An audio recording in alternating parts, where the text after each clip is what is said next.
수도권에 있는 한 미술대학이요. 고등학생을 대상으로 개최한 실기대회에서 이런 문제를 냈습니다.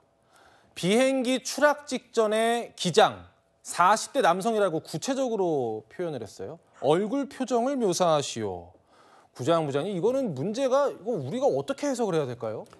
저는 이 문제를 낸 사람의 그 의도와 상관없이 이런 문제를 낸 것에 대한 책임을 져야 된다고 생각합니다. 예. 왜냐하면 감수성이 예민한 학생들의 실기 시험 아닙니까? 그리고 얼마 전에 있었던 사고로 많은 분들이 이 가까운 분들을 잃은 이 상처가 있는 거 아닙니까? 예. 그리고 그 사건에 대한 진상이 아직 밝혀지지도 않은 상황입니다. 그런데 저 제목만 보면 마치 지난해에 있었던 그 사건을 연상시키는 제목을 달았고, 그리고 더더군다나 마지막까지 사투를 했을지도 모르는 이 기장의 안타까운 얼굴을 그리라고 한 것은 여러 가지 2차, 3차 가해일 수 있기 때문에 저는 왜 저런 그 문제를 냈는지 알 수는 없지만 저 문제로 인해서 불편을 느끼고 있는 많은 유가족 그리고 학생들 그리고 시청자들께 사과를 해야 되지 않나 하는 생각이 듭니다. 네, 국민적 상처를 헤집는 문제를 낸 데 대해서 대한민국 조종사 노동조합 연맹도 법적 조치를 취하겠다 이런 얘기가 나왔네요. 그렇죠. 그럴 수밖에 없습니다. 이제 고인에 대한 명예훼손과 2차 가해다라는 주장을 하고 있는데 지금 사실상 어떤 한 사람을 특정했다고 보기 어려워서 명예훼손 같은 부분 법적 처벌까지 이루어질 수 있을지는 불투명합니다. 하지만 제가 꼭 짚고 넘어가고 싶은 부분은요. 일단 한 사람이 잘못해서 이런 문제를 출제했다고 해도 이걸 어떻게 걸러내지 못하고 학생들에게까지 제시될 수 있었는가, 이 부분은 학교 측의 설명 반드시 필요해 보입니다. 다른 것도 아니고요. 대학에서 주최하는 공신력 있는 대회였습니다. 이 대회에 입상하게 되면은 생활기록부 같은 곳에 기재가 되게 되고 가산점 같은 것들이 있을 수 있기 때문에 많은 학생들이 수상을 위해서 최선을 다하는 대회거든요. 일단 열심히 준비해서 응시한 학생들에게도 피해가 될 수밖에 없고요.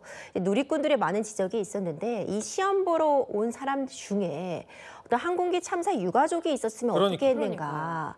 그 사람이 있었다면 이 학교에서 어떻게 책임질 것인가 이런 이야기도 있었거든요. 어떤 시험 관리 부분이라든가 이걸 걸러내지 못한 부분에 대해서는 학교 측이 반드시 책임을 지고 이 합당한 보상이 있어야 되지 않나 싶습니다. 근데 이걸 책임을 묻게 되면은 이거 출제자를 찾아내서 그 출제자 개인에게 책임을 묻는 겁니까? 아니면 학교에다가 묻는 겁니까? 사실 형사적인 책임을 묻기가 쉽진 않아 보입니다. 어떤 구체적인 특정을 한 대상을 상대로 한 명예훼손이라고 보기는 어렵고요. 이것을 문제를 단 한 사람이 내는 것이 아니라 대부분 여러 명이 공동을 출제한다거나 이걸 그 사람이 낸다고 해서 바로 승인하는 것이 아니라 위에 어떤 승인 체제라든가 허락을 받는 절차가 있었을 것이거든요. 아마 분명히 서로 책임을 떠넘기면서 누가 출제한 것이냐는 얘기를 대학 내에서도 지금 핑퐁 게임을 하고 있으리라고 보는데 이럴 때는 학교 측이 징계위원회라든가 아니면 자체적으로 어떤 보상안 내지는 진정성 있는 사과에 대한 대책을 마련해야 되는 상황입니다. 형사적으로는 그렇지만 민사적으로는 혹시 손해배상 청구를 할 수 있을까요? 가능은 해 보입니다. 저는 일단 이 시험을 본 학생들의 정신적인 피해도 좀 배상할 필요가 있어 보이고요. 경우에 따라서는 지금 유가족들에게 이것은 너무나도 큰 상처가 될 수 있었다는 점 부분들이 가만히 될 수 있는데 인정이 된다고 해도 그 액수는 크지 않으리라고 보고요. 인정이 되려면 어떤 구체적인 손해가 또 입증이 돼야 되는데 이 손해를 입증하기도 굉장히 어려워 보입니다. 그렇기 때문에 저는 이런 사고가 더 뼈아프고 출제자가 너무나도 안일했다 이런 비판을 하고 싶습니다. 글쎄요, 제가 뭐 미술적인 감각이 없어서 그런지 모르겠습니다만 도대체 무슨 생각으로 이런 문제를 낸 건지가 궁금하네요.